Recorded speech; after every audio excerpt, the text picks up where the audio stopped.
ఓం నమ శివాయ. మార్చి 8వ తేదీన మహాశివరాత్రి వస్తుంది. మాఘమాసంలో కృష్ణపక్ష చతుర్దశి అర్ధరాత్రి ప్రాప్తి చెంది ఉన్న రోజును మహాశివరాత్రిగా పరిగణింపబడుతోంది.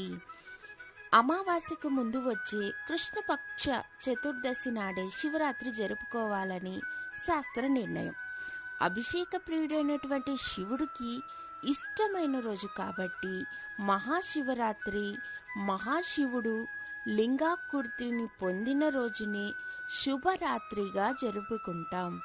ఈ పర్వదినం రోజున భక్తి శ్రద్ధలతో పరమేశ్వరుని పూజిస్తే జీవితంలో సమస్యలు రావని మనం విశ్వసిస్తూ ఉంటాం. మహాశివరాత్రి రోజు ఉపవాసం ఉండటం, జాగరణ చేయటం అందరికీ కూడా తెలిసిన విషయాలే.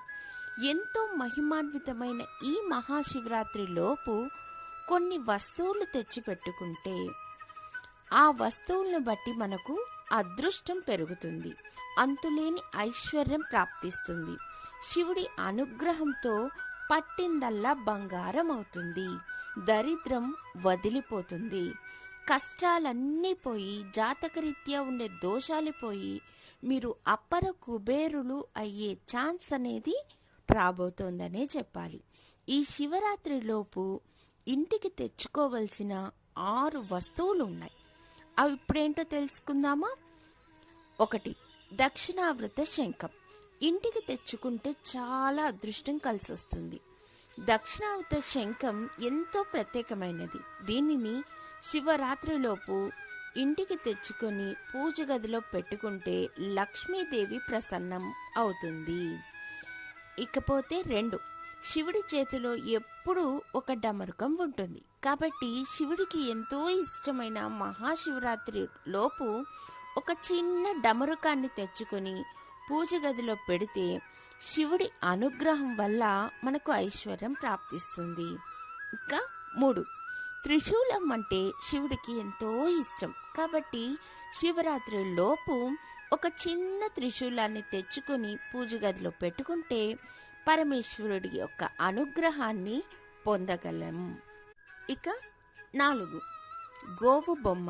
ఎవరైనా సరే మహాశివరాత్రి లోపు ఒక చిన్న గోవు బొమ్మను తెచ్చుకొని పూజా మందిరంలో ఉంచితే కనుక కోరిన కోరికలు నెరవేరుతాయి.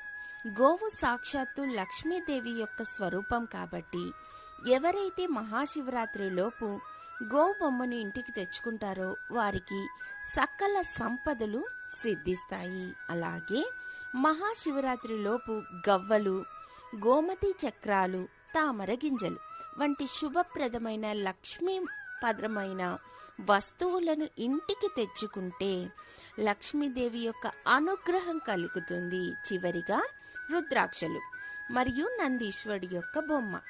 మహాశివరాత్రి లోపు ఎవరైతే రుద్రాక్షలు కానీ మహానందీశ్వరుని యొక్క బొమ్మని కానీ రుద్రాక్ష మాలను కానీ ఇంటికి తెచ్చుకొని శివుడికి సమర్పిస్తారో వారికి ఉండే దరిద్రం అంతా పోయి శివుడి యొక్క అనుగ్రహం ప్రాప్తించి శివుడి యొక్క ఆశీస్సులతో ఐశ్వర్యవంతులు అవుతారు. ధన్యవాదములు.